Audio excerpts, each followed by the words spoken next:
dedicated to each and every one of you who appreciate a great glass of wine. You know what I mean? It's Monday. Let's raise a glass to the beginning of another week. It's time to unscrew, uncork, or saber a bottle, and let's begin exploring the wine glass.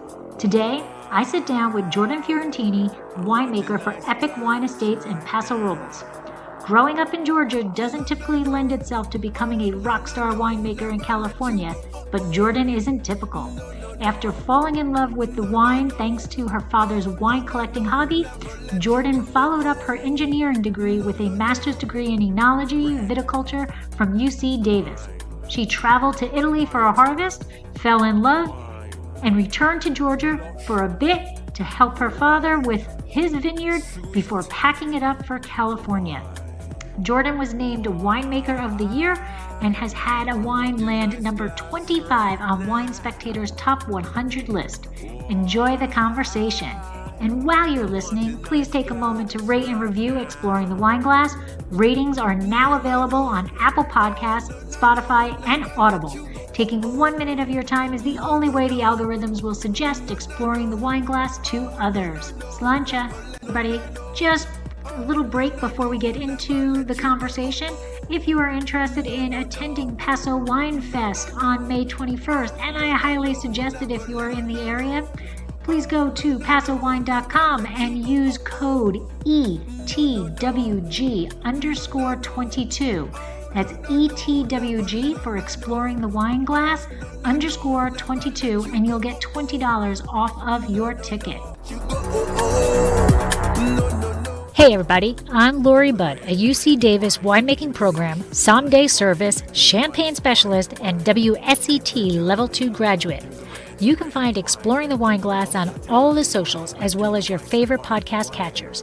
If you haven't subscribed yet, now's the perfect time to swipe, subscribe, rate, and review. I promise I'll never tell you what to drink, but I'll always share what's in my glass. Hey everybody, welcome to another episode of Allure of the Poor, sponsored by Dracaena Wines. I am your host, Lori, UC Davis graduate, WSET Level 2, champagne specialist, Côte d'Aron, and now keeping my fingers crossed because I am a student once again with the Wine Scholar Guild of the Spanish Wine Scholar, and it is scaring the living daylights out of me because it's so much information, but keeping my fingers crossed. But today I am back in Paso, and I am so excited to be talking to Jordan Fiorentini from Epoch Wine Estates. So hello. Hi, thanks for having me, Lori. Absolutely. I am so thrilled to have you here. We did a little talking previously, and, my husband and I, we drink your wine all the time. So it's nice to, be face to face and talk to you. And I have a little surprise for you. Yes.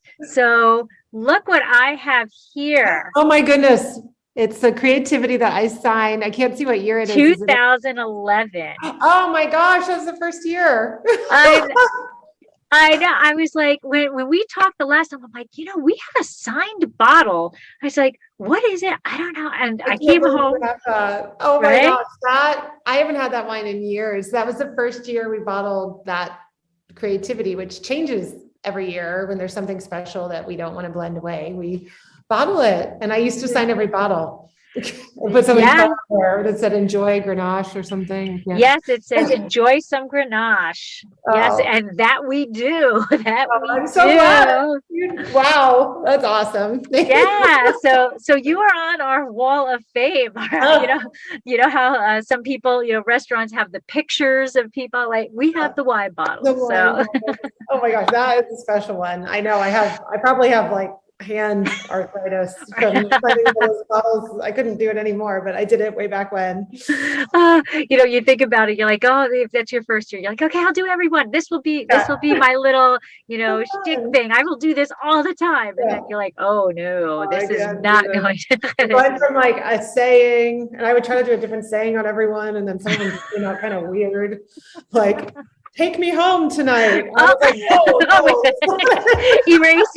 No. Sound right. Anyway. No, that is awesome. That is awesome. But today, and one of the things I love about people say, what do you love most about podcasting? And I know the answer should be, oh, I get to meet fantastic winemakers and, talk about their stuff, but it gives us an opportunity to day drink. Yes. So I know the light makes this very difficult to see, but this is your 2017 estate blend. So I am very excited to be day drinking this. So I'm going to pour this in my glass, and I'm going to ask you the question that I ask everybody first. And that is, what is your origin story? How did you get into wine? Whoa, that's a great story. So I grew up in Atlanta, Georgia, so not a wine growing region, but my dad loved to collect wine, and he loved wine, but he really liked to collect it and got really lucky because he was an attorney in Atlanta at the time. And he started collecting 1982 Bordeaux's and wines from Europe at that time. That was such a fabulous vintage. So, and I think they were like $20 to $30 a piece. So we got introduced to really great wine while we were young at my family, in my household. And then I went to school in New England, studied engineering at a liberal arts school, also took a lot of art classes and Italian classes. And I really wanted a profession that combined the two, so science and art. I loved to cook. I was very creative.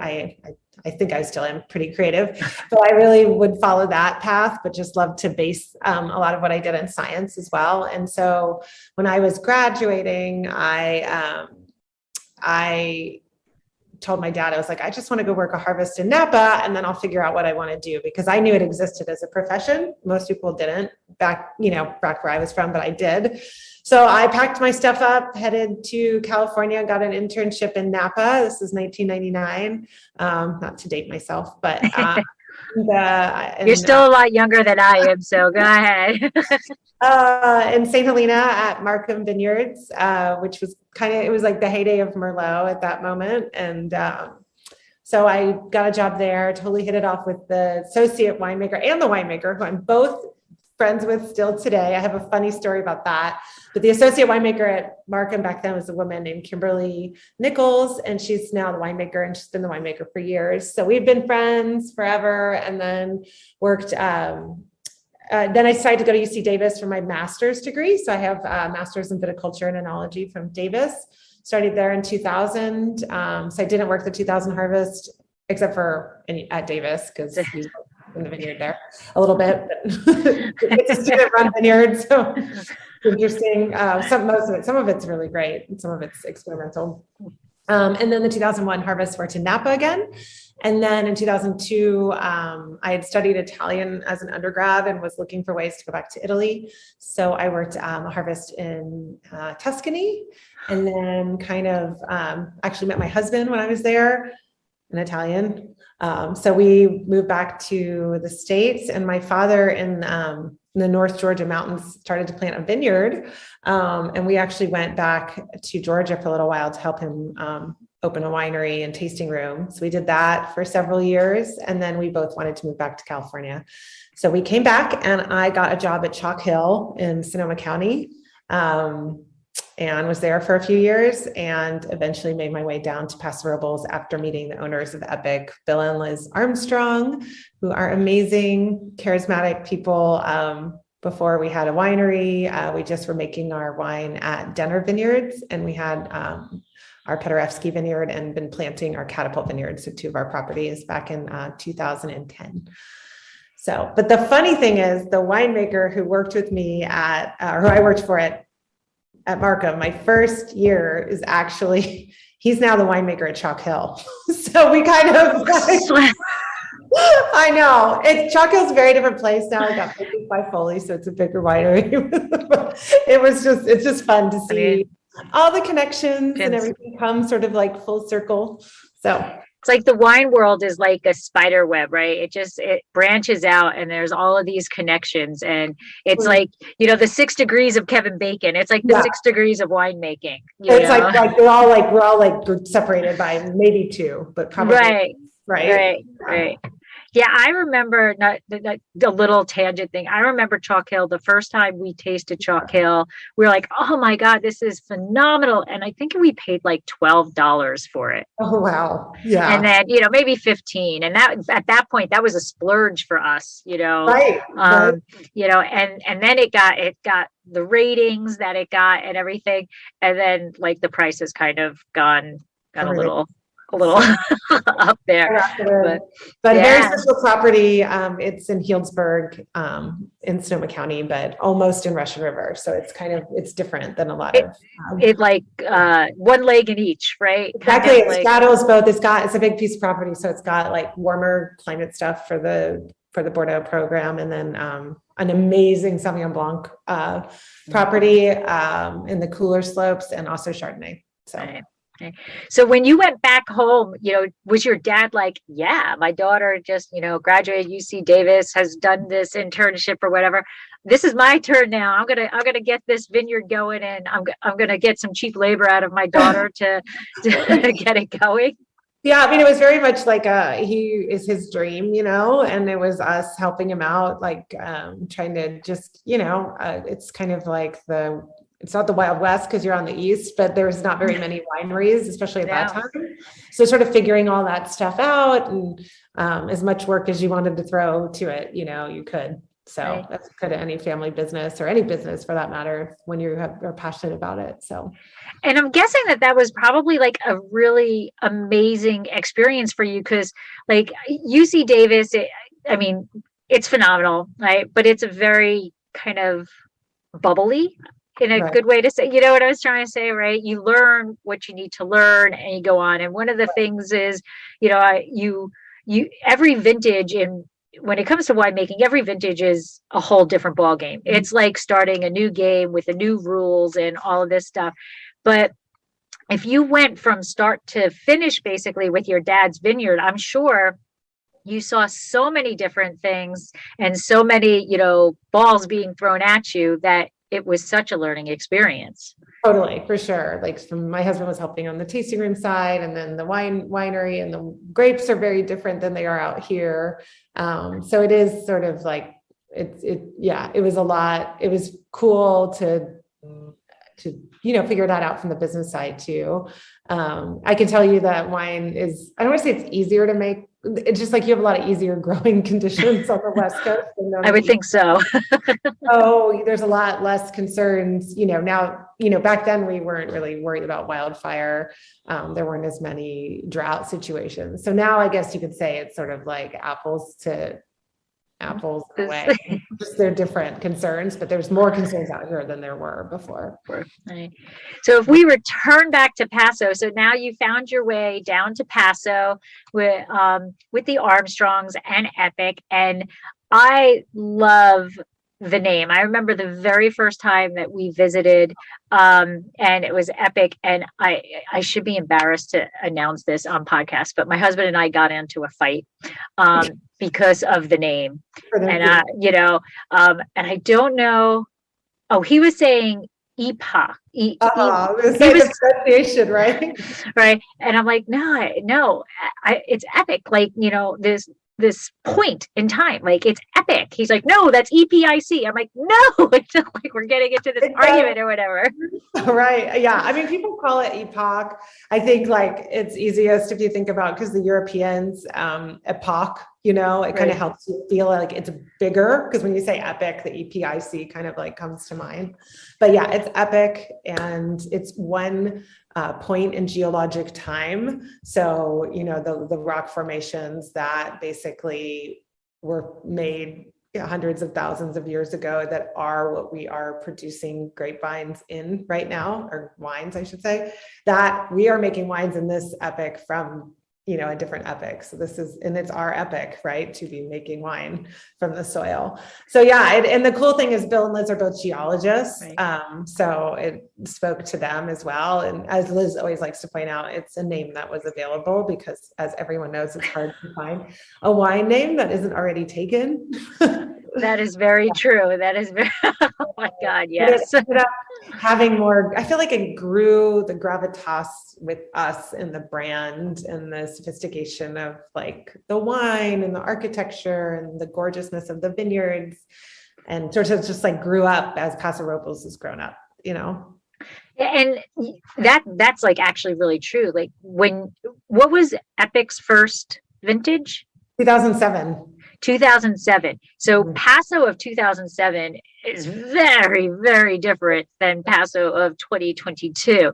So, and your first, were you 2010 was the first year I was here. So I basically I bottled all the wines except for the 07s. Okay. And First vintage, yeah.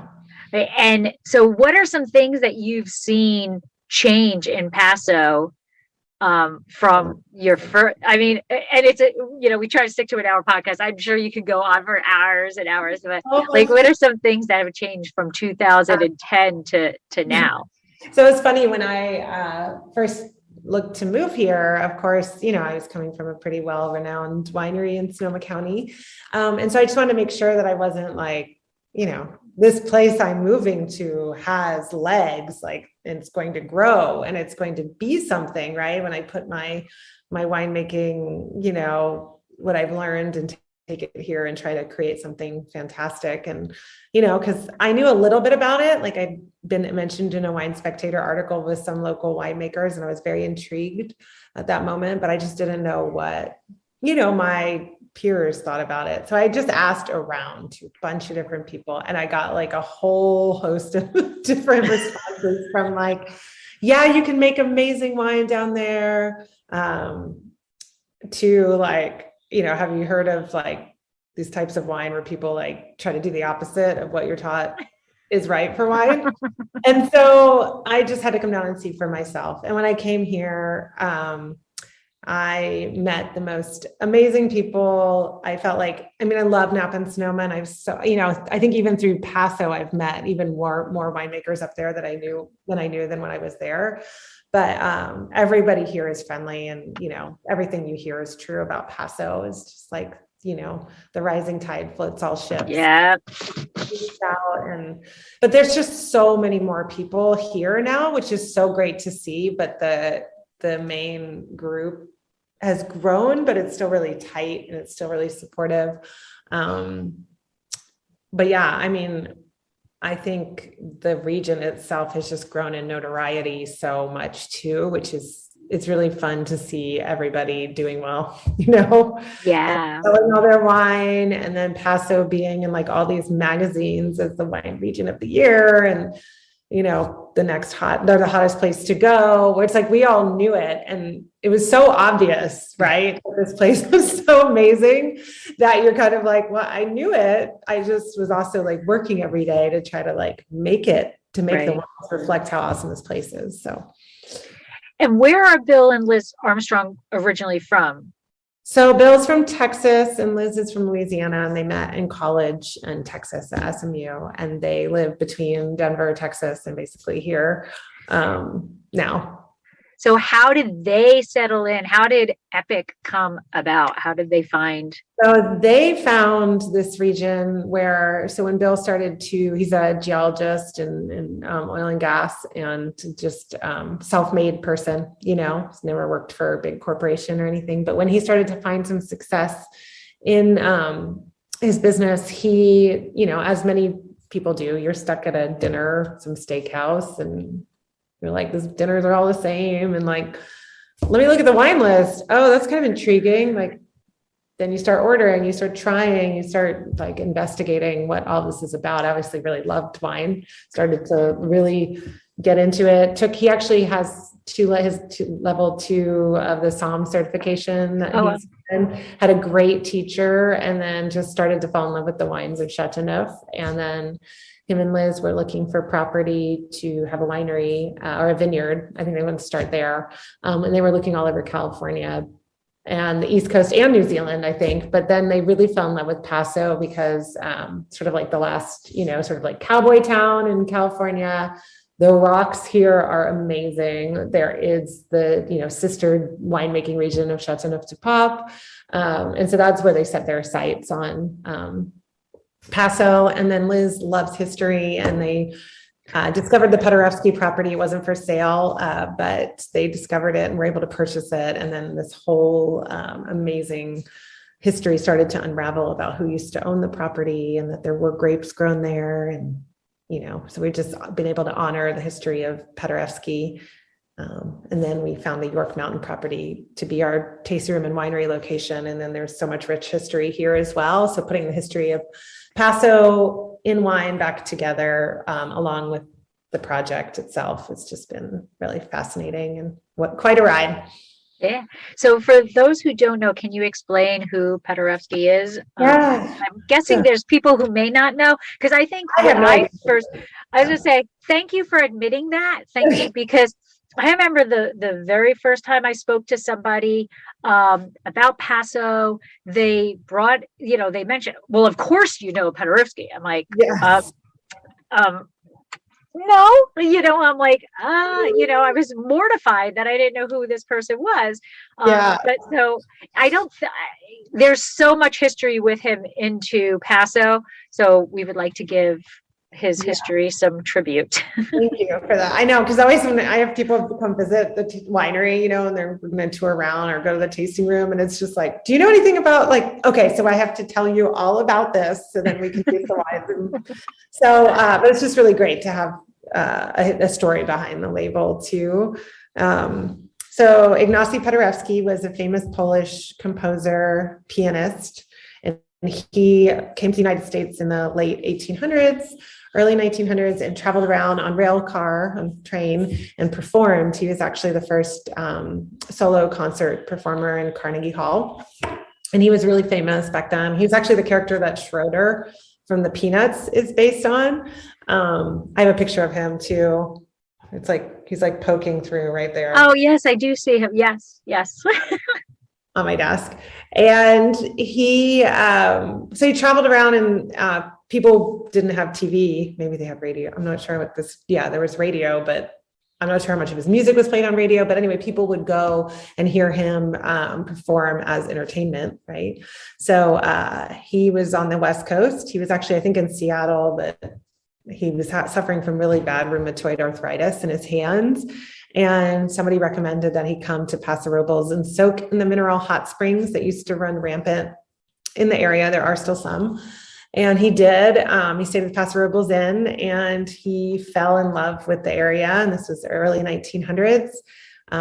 His doctor, I guess, who told him to come here is also his real estate agent. So that's an odd. I know. And so but he fell in love with the property, and he is a very forward-thinking man, and he wanted to plant orchards and grapevines, and so he did that. And so the main heart of the property that he used to own, which is about 2.5 miles west of downtown Paso, is we named it after him, but is our vineyard. We call it the Pederevski Vineyard. And we planted Zinfandel and Durif, which is Petite Syrah, in honor of him, because those are varieties that he had planted. He had researched with the professors. It was UC Berkeley, it was Cal at that point that had all the school, but then the ag switched to Davis much later. And so we have communication between him and the professors about what would grow correctly here. And so he planted those varieties, and eventually he actually had the York brothers on York Mountain at York Mountain Winery make his grape into wine. So in 2010, we were actually able to purchase, that's where I'm sitting now on the historic York Mountain property. Not this building is new, but the property is historic. We purchased it from the bank, and we're able to put our tasting room in the historic old winery and redo that. And that is the winery where Pederevski brought his grapes. So. And that is so funny. Like the hot springs really were, like you said, rampant. There were so many. Sure. There's 2 left, right? There's 2 active. Yeah, but we do actually have we joke, and it might be true. I don't know. We have a hot spring on the Pederevski Vineyard. It's a silver spring, and we joke that it's not hot, but it's warm, and that he used to soak in that too, but we don't know. We wanted to put a clawfoot bathtub out there. So we're not sure if there was more on the property too back then that he enjoyed. But yeah, I think after a few earthquakes, things changed. Things changed. And then you brought up the York Mountain and the York brothers. That's another whole other amazing Paso history with the York brothers. So can you explain them a bit too? Yeah, so the York family came out here sort of they were homesteaders, and they purchased the property from the original owner, and they decided to build a winery and plant grapevines. And so they did that out here. There's also orchards. There were probably apple trees. There were a bunch of, orchards and farms around the area. And they were one of the first, if not the first, bonded wineries in the county.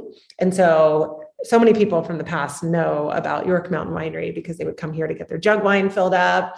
They would help out with the harvest. There's a bunch of the early winemaking families that were all connected in Paso Robles, and the Yorks are definitely one of them. And so we pay honor to them by we've resurrected the historic property here. We've replanted the vineyard that was decimated by deer because they didn't deer fence back then, and sort of brought the gorgeous building that was their winery, made out of bricks that were hand fired on the property, preserved that to be our tasting room now.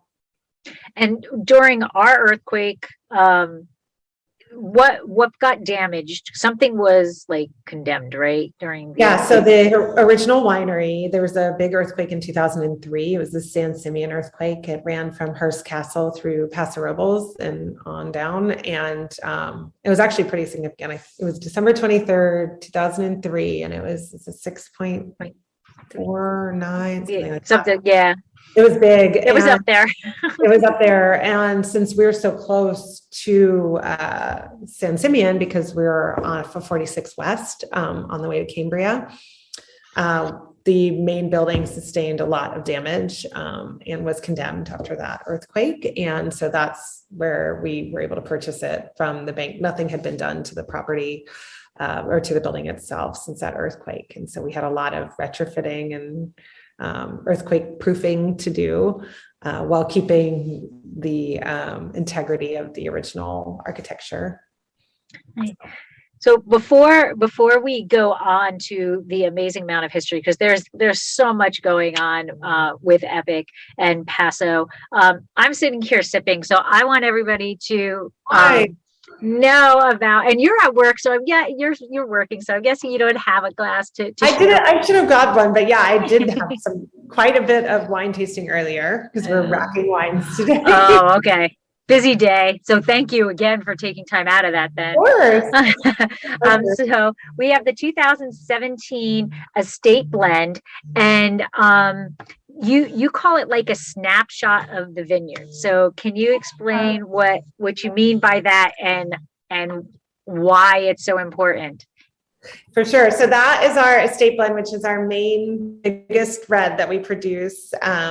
It is a Syrah dominant, but then basically has all the other varieties, the red varieties that we have planted on the properties. We have 3 different vineyard properties in Paso Robles, well, including our York Mountain property. And when you plant a vineyard, you match the soil type, the aspect of the slope, and then the climate that you have to a variety, and not only the variety, but the clone of that variety, and then also the rootstock. And then you also make a decision of your trellis. How am I going to trellis this? Am I going to make a VSP, which is what most people are used to seeing, or do a head trained vine? Is it cane pruned? Is it spur pruned?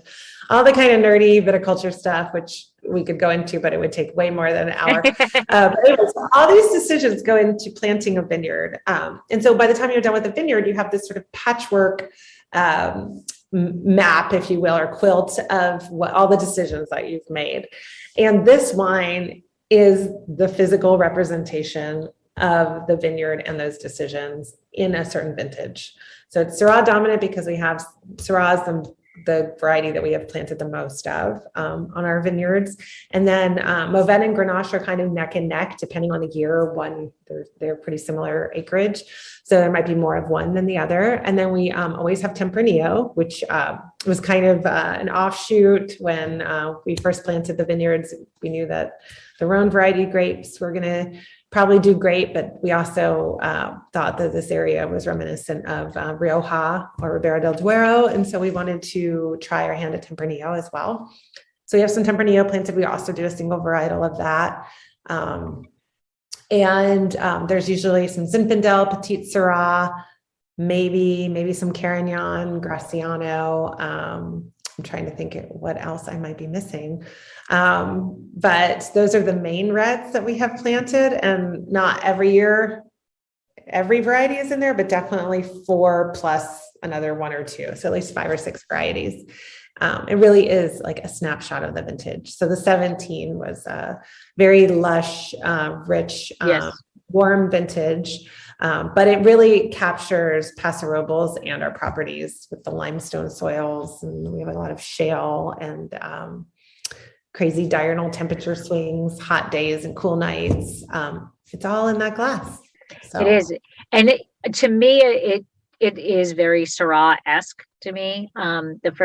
It's dark fruit. And then to me, I always get that like leathery, meaty. I love that. Yeah. You know, that leathery meatiness of a Syrah.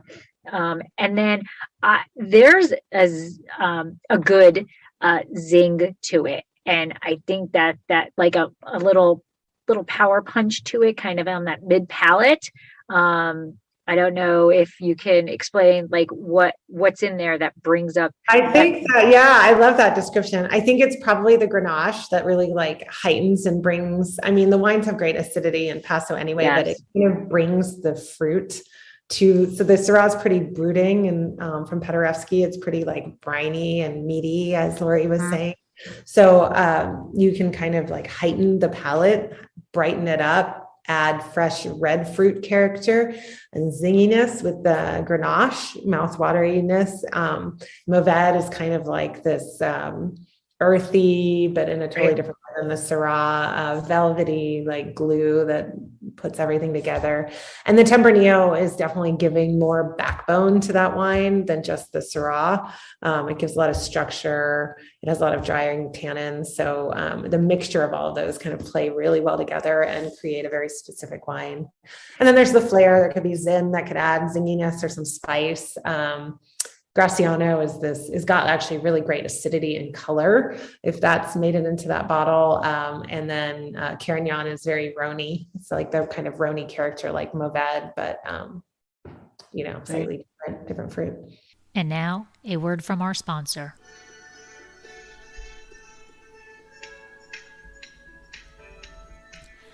Looking to be in the know about Dracaena wines? Want to be the first to know about our new releases and special offers?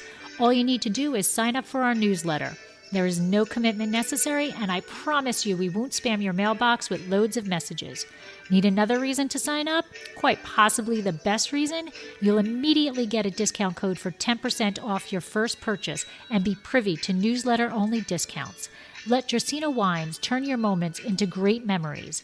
Visit our website, www.dracaenawines.com, or use the link in show notes to sign up. It will take you less than a minute, but the rewards will last a lifetime. And that, to me, what makes the difference between a good wine and a great wine is what carries it through the whole palate. So sometimes you taste a wine and you're like, oh my God, this is so good. And then just like the mid palate and the end palate, just kind of like, oh, the finish just is like there, and then you're like, oh, well, was that good? Because I don't remember what it tasted like because the palate went away so quickly, and this, it starts off, you nailed it, like how I feel like it's brutish, like it's broody and it's bold, and it's a male wine at the beginning. And to 100%, I only just opened this like 2:30 and we started at 3. So it's got a little to go. But that's not a bad thing. Like, I'm not saying that is a bad thing, but it's a big wine. And then as you let it linger on your palate, that it's like this snake weaving through the palate and bringing everything together, and it just connects everything. So on the mid palate, it softens just a little, and silkiness starts to come in. And then on the end, it finishes so silky and so delicate. It just changes, throughout the whole palate. And then the finish is just there. And you're like, yeah, this is some amazing stuff that I just had. Oh, wow. That's such an awesome description. Thank you so much. I should mention too, because like I was talking about all the decisions, right? All the decisions are in the bottle, every wine you drink, right? So there's the vineyard decisions, but then there's the harvest decisions and the winemaking decisions. And we have a bunch of different vessels. We do a lot of concrete fermentation at Epoch. And so I have a room, all my fermenters, my big fermenters are usually concrete. And we have smaller, like stainless steel, small portable tanks. And then we actually ferment in barrels too. So there's all of these things in the wine too, which add to the complexity. And it does take a while for all of that to meld together. And I build the wines to age. So this wine, I think it's tasting great right now. And I mean, it's 17, so it's a few years old, but, it's definitely built to last, right? So like 5 years from now, it'll be a little bit more of a subtle experience, but it'll still be really fun. And you'll still have that, all those different characters. Yeah. I envision in a few years, the front, the brute of that Syrah that's there, is going to lower down and tame itself a little bit down. But I call it like losing all the baby fat, right? So yes, it's baby fat. It becomes the structure of it a little bit more, but then the tannins also can soften. So right. But that's what I'm loving about this, is because when you first taste it, the tannins are strong, but as it weaves through to the end, to that back palate, they somehow find their way to silkiness. So when you finally swallow the wine, you're not tasting that brute tannin anymore. It's evolved into this beautiful thing that just lingers on your tongue. Oh, awesome. Love it. I love it. I absolutely love it. It's funny because even though every year is different and it has different percentages of the varieties, it's not just like one block, of Pinot or Syrah or whatever. It's very consistent year to year too. There's a tie that binds all of those wines together year after year. So how many wines does Epoch make? So we make, oh my gosh, I should add up. I think we make probably, I used to say 11, but now our York Mountain property has come into production and we're bottling separate varietal wines from York, 3 of them, Syrah, Grenache, and Viognier. So I think we probably make 14 on a normal year. But they just sort of like are chunked off at different times. So it doesn't seem like that many, and they're sold in different ways. And so it won't ever seem like that much to anyone. And what is the production of Epoch? We're at about 7,000 to 7,500 cases, depending on the year. So we sell fruit actually to some very lucky winemakers, I think personally, because we grow using all biodynamic practices and just growing the grapes as if we were going to make wine out of all of them, and sell to some people who vineyard designate too. So it's kind of fun to get like an exchange between the winemakers and us to just, share ideas and see what's best and see what people are doing. So fun to not grow grapes in a vacuum. It's just like, you don't want to make wine in a vacuum. Absolutely. Absolutely. And then, so bringing up biodynamic, it's such a hot topic now. And I have people who I have turned to believe in it. So I have an app that's called When Wine. Are you familiar with this app? Is that the one that tells you how the day is, the biodynamic day. Yes. Right here, I have the biodynamic calendar. Oh, okay. So, right. Yeah, I can look. Yes. We can look together and see. You look at yours. I'll look at my app and see what it is today. Oh, today. Wow. You tell me, because I see it's a good day. Oh, it is a good day today. I see that it's a fruit day. Yeah. Okay. So I have all day. I have a big red fruit day all day long. And for those that don't know, it's very rare that the entire day is a yes. So a full fruit day, and maybe that is why I can get so much out of the wine today. That was a great day, and I know I tried some wines to get this morning, and they were tasting fabulous. And I'm like, well, that explains everything's just very open, right? Yeah. Fruit days. So like we look to do things like racking, pulling wine out of bottle. Well, you kind of want to be on the ascending moon, which I can't read this as well. I have the free version. So but we do have a biodynamic consultant named Philippe Arminier, and he's a wonderful man. So if we ever have questions about, because there are certain days that are better to pick on and better to bottle on, and we do try to bottle on the better days because those are days we can definitely choose, but the harvest days, I try to look at it, but when things get busy, I stop looking at the calendar because I don't want to feel bad about a decision I made because I needed to get the fruit off because of the climate, something was happening. Right. I mean, when it comes to harvest, there's so much stuff that's going on. Is a storm coming in? What's is the temperatures changing? Did we just go through a peak, a spike? Really, is the rain coming? Although that's a whole other story. I can geek out about that, but we'll go another route with that. But I will definitely try not to pick on the blackout day, the days when you're not supposed to do anything. So okay, if I can avoid it, I will. Yeah. But yeah, we try to follow as much as we can. I mean, we're not certified, so if we have to do anything to intervene in any way, we can. But for the most part, we do everything every year on following the biodynamic principles. So how biodynamic are you? Because I have read that some people, you can only, punch down in this direction or at this speed or whatever. Are you that biodynamic? We're not that biodynamic in the winery. Okay. But in the vineyard, we follow everything. So when you're doing your biodynamic preparations, there's a certain way you have to stir it. We actually have the special stirring machine to get the silica ready for the spray.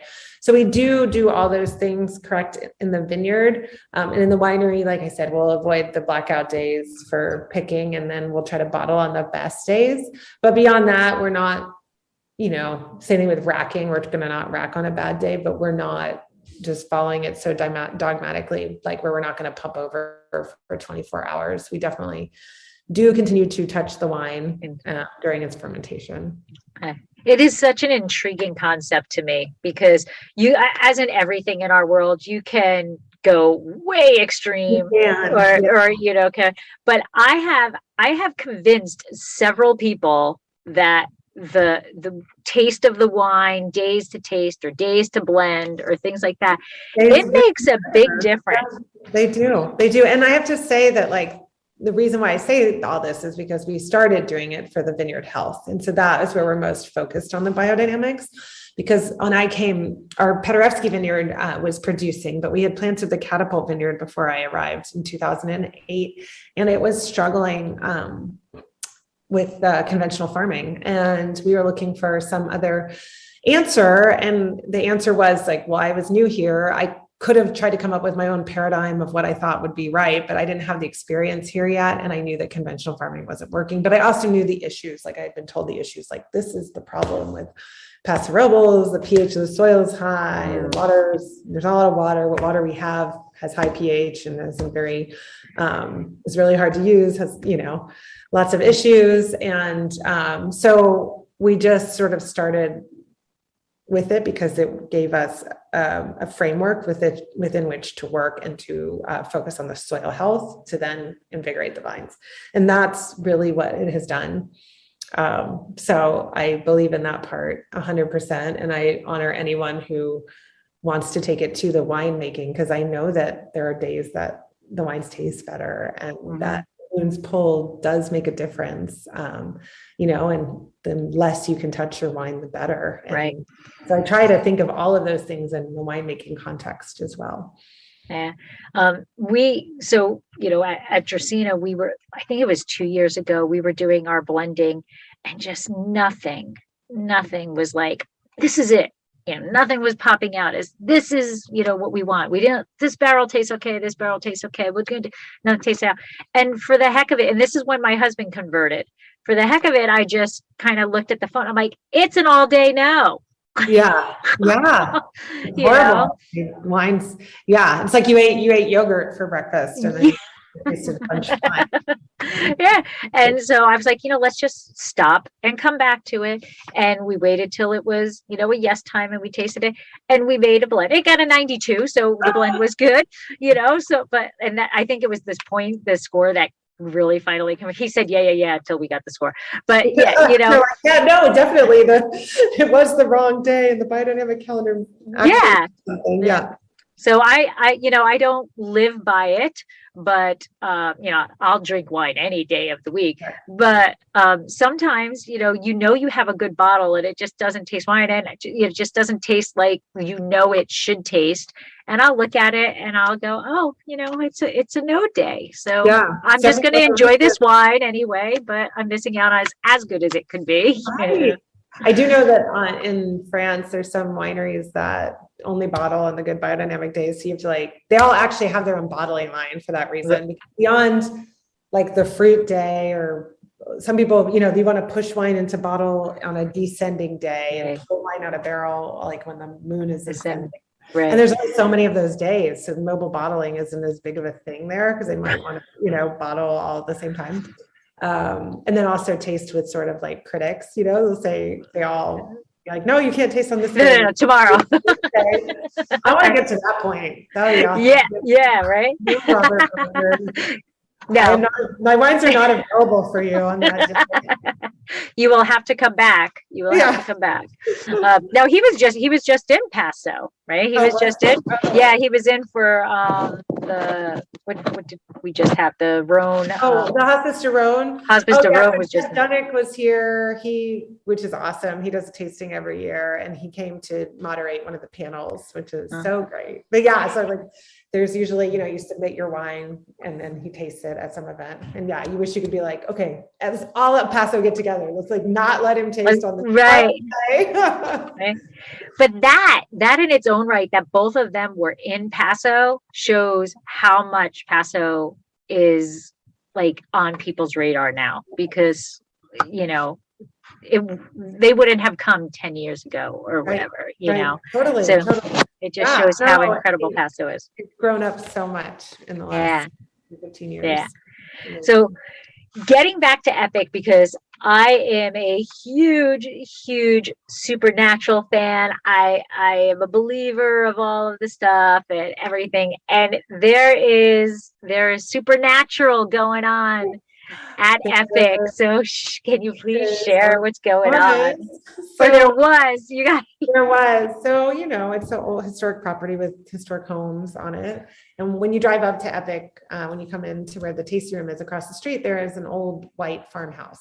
And when we came, the farmhouse didn't have a problem with the earthquake, but it definitely needed a little bit of TLC. And I think there was somebody who worked for us whose hairdresser was also a ghost whisperer, ghost translator, something like that. So she asked to come and walk the grounds and see if she heard anything. So we did. We brought her into the farmhouse, and we actually heard a lot on her ghost transmitter, basically that we have a ghost. Or had one, because we actually haven't brought her back since we actually really did a beautiful renovation. We think he's happy now, though. He might have moved on, but we definitely heard from someone. It was a male. We were walking through, and the most energy, I guess, come from this one room upstairs. And then there was just this other random fact that when people would tour the house, we did several tours for people over time. Again, this was before we renovated it, so no one be scared. I would be all in. That is a highlight. That is a highlight to me, like that. And I'll share a story after you finish yours. Oh yeah. So, but anyone who would take a picture in this one room would have orbs in the picture always. So. And that's where we heard his name was Jim speak to us through the ghost translator. And one thing I have to say, which I was still just like, maybe the ghost translator, I don't know. It's like a little device you walk around with. I had my phone and I just, it was like 2011. So I don't know. I still had a phone that recorded and I was like videoing the whole thing. And the ghost translator said, video in the middle of me doing it. So I turned it off because I thought I was being rude. I have that on video. So it's pretty crazy. So yeah, apparently the rocks around here transmit a lot of that sort of energy. Okay. Yeah. Do you have a Paso Robles ghost? I don't. Well, it's not a Paso Robles ghost thing, although Paso Robles has quite a bit of the ghost history or whatever. And I'm always so amazed. Paso has so much history, right? Jesse James, and all, everything that goes on. Yeah, but, all the Western people, and but before we were like officially Paso, we were just visiting and we were going up and down the coast. So we were going from Paso down to Santa Barbara and doing that, and we stayed at the Santa Maria Inn. Oh, okay. And I purposely chose that because it's supposed to be a haunted hotel. And my husband, bless him, whatever, he puts up with so much of my my quirkiness things, but it intrigues me. This is, I don't have any stories of where I, met a ghost or anything like that. I don't have anything like that. But I just think it's so cool. And who's to say, that's my opinion. Who's to say, we're just in, it's, so we stayed at the Santa Maria Inn because it's supposed to be haunted. And I requested a very specific room because it's the room similar to, like you said, that the room always has the orbs. People say that they wake up that the ghost that's in this room does something where he tickles your feet. He always like pulls your sheets up or whatever, so you tickle the feet or whatever. So we go into the hotel and we did get that room. They did. Yeah, I requested it. They're like, oh my God. But I'm sure at this hotel many people are like, requesting specific things. But we go in and this is where I embarrass my husband. I'm like, here, ghosty, come. Like I'm talking to my dog, I'm like, here, ghosty, please come visit us. And my husband's like, you are so insane. And I'm like, please. And so when we go, and then there's another room that, it's actually really sad. There's another room that a sea captain was murdered in, and that's supposed to be haunted also. But I went with the foot tickler versus the angry murdered sea captain or whatever. So we go in and I'm walking through the rooms and I'm trying to video things to see orbs and nothing's coming. So we go in the room and I'm like, here we go. And I'm like, you know what, Mike, I'm going to help the ghost out. We're going to sleep with our feet. We're going to sleep. I'm going to pull the sheets out of the bed so our feet are there or whatever. And he's just like, yes, dear, whatever. He's okay going to sleep with all that. Okay. But I called the ghost. I did everything. And my feet were not tickled. And I was so upset. I think you don't notice it when you know it's coming or something. Yeah, maybe. When you're expecting it. But I was so excited and nothing happened. Nothing. So. Did you actually take pictures in there too? I did. I took pictures. There was nothing. But I think when you're over anxious to meet them, I scared them away. That's what my husband says. You scared them away. You were a bit too eager. He wasn't scared to sleep in there. He took care of it. But that's like my one only, ghost. Every so often, if I find something where I can say, oh, look, we can go there. He's pretty much like, all right, whatever. But I don't have any experiences. I would have loved that experience. Well, yeah. And I guess at Chalk Hill, there were some homes on the property too. And there was a ghost story from one of them too. So, or several, I think there was a couple homes that had ghosts. So, so did she sage everything? Is that what she did? She didn't. She just was like wanting to communicate, and we didn't necessarily want him to go, but we also, we think that we're all in a better place right now. Yes, the house is in a better place, and it's all repaired. It's all beautiful now. Yes. He's all happy. What's he to talk about, right? Exactly. I think I'd be kind of scared to stay in there alone by myself at night, but with my family, it's fine. I've stayed in that house before. So yeah. All right. Well, I'm going to have to come and visit because I would like to meet him. Yes.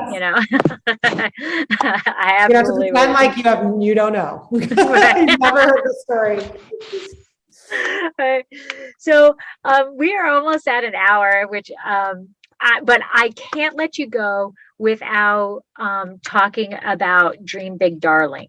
Oh, yeah.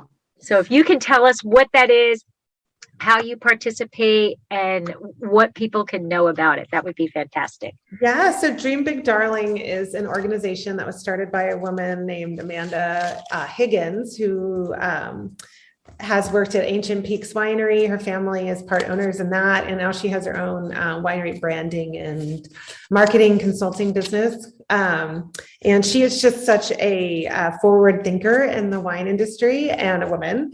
And her grandma was a huge influence in her life. And so she always told her to dream big. And so when she started to have some success in the wine industry, she wanted to pay it forward and basically created this organization that helps promote women in the beverage industry. And she named it Dream Big Darling. And so we have a big auction usually every year.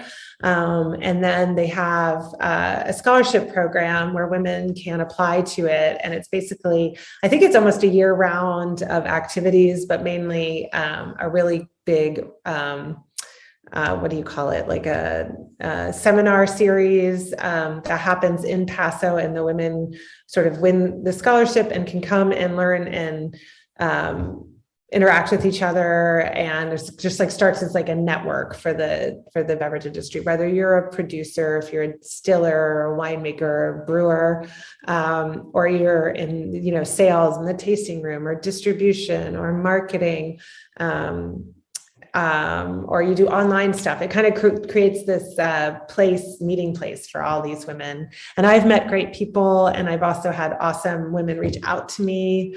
It's just really cool to see the connections over time. Like Assam in Tennessee might be part of this organization, or, someone who's studying winemaking at Davis. It just is a really cool group of women that just growing, right? So it's a great event. I'm sure there will be more stuff with it too. Obviously, during COVID, we had to go online with a bunch of things, and so it'll be back. Yeah. And is there a website or something for? Yeah, I think it's dreambigdarling.org.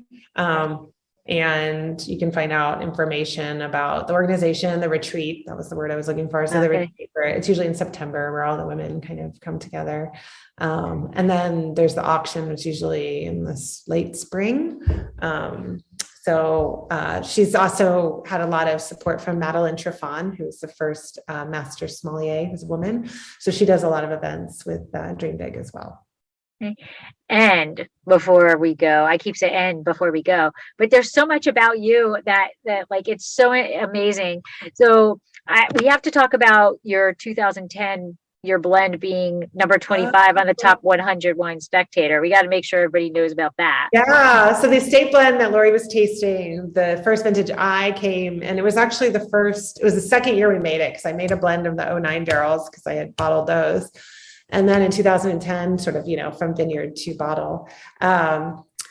the 2010, once it was released and in the market, won the Wine Spectator's, it was on the top 100 list in 2013, because it's usually like several, the wine doesn't get released for 2 years after. So it's 2013, number 25. Okay. So we're grateful for that. And it wasn't just a one-hit wonder, because you've made amazing wines throughout your time there at Epoch. And in fact, last year, you were winemaker of the year at the Wine Industry Awards. So yes, congratulations of that. I have a huge belt buckle that's on my the belt buckle.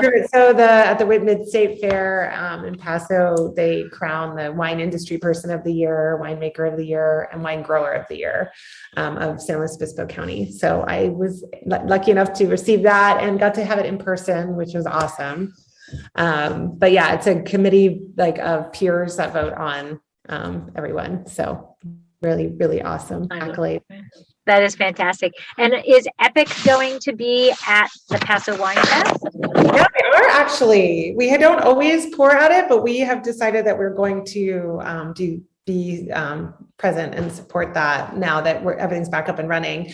We used to do sort of like the library pouring, but we're doing that's happening also. And I think we're involved in that, but we're in the main buildings as well. So, okay. And are you allowed to say, apparently there's like themes going on that are like top secret stuff. I don't know about that, but I will because Taylor, who works with me in the winery, is going to a meeting that they're having on Thursday.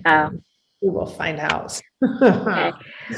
Well, if anybody is interested in going to Paso Wine Fest on the 21st to first-handedly get to taste Epoch wines along with 500 other wines and 99 other wineries, they can use code ETWG, so Exploring the Wine Glass _22, and they'll get $20 off of their ticket. That is awesome. Yeah, so I will be there covering it, and I will make sure I come over by Epoch and see. Are you going to be there, or will somebody else? I might be there, but definitely I'm not slated to pour all day. So okay. Claire and Audrey will be there if you come and see us, or come visit our tasting room, which I'm around there a good chunk of the time. Okay, and so that's what I want to just wrap up with is, where can people find Epoch?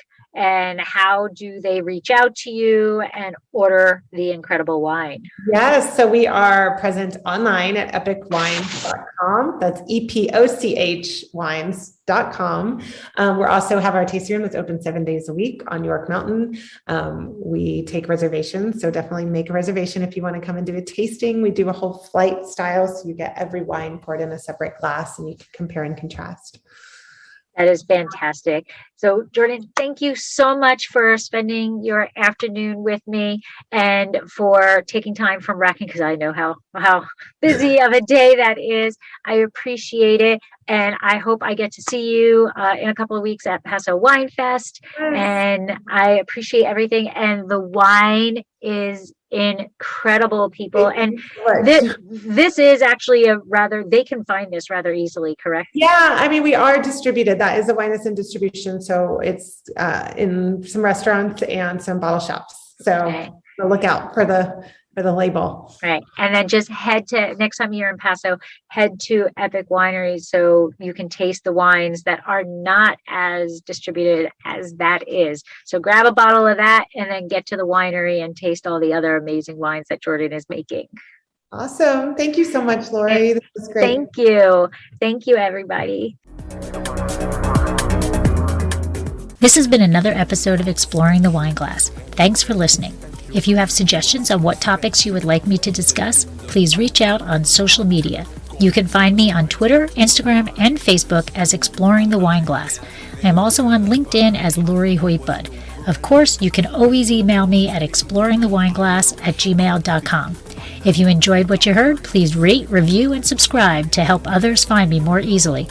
And most importantly, tell your wine-loving friends, because if you like the podcast, they will too. Music is Wine by Kevens. Until next week, Sláinte. Give me the red wine. Give me the white wine. Give me the sweet wine.